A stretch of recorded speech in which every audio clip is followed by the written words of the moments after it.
প্রিয় বোন আমার, আল্লাহ রসুলের বাণী অনুযায়ী মেয়েদের জান্নাতে যাওয়া অনেক সহজ। এই সহজ বিষয়টাকে আপনাকে নিতে হবে, অনেক সহজভাবে আপনি নিতে পারবেন।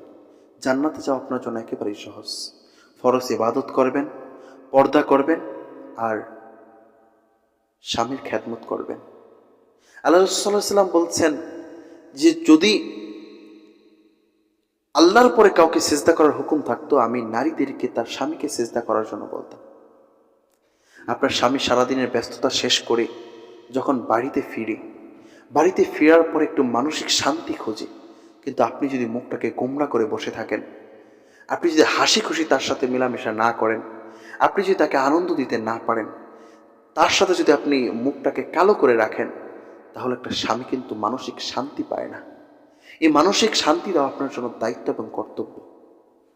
সারাটা দিন ব্যস্ততার মধ্যে কাটিয়ে আসছে, এখন আসার পরে যদি আপনার গোমরাহ কালো মুখ যদি দেখে, তাহলে স্বামীর মধ্যে কিন্তু শান্তি আসে না, খুবই কষ্ট পায়। এই জন্য পুরুষদের মনকে আপনার বুঝতে হবে, ওইভাবে আপনার সাজিয়ে গুছিয়ে থাকতে হবে।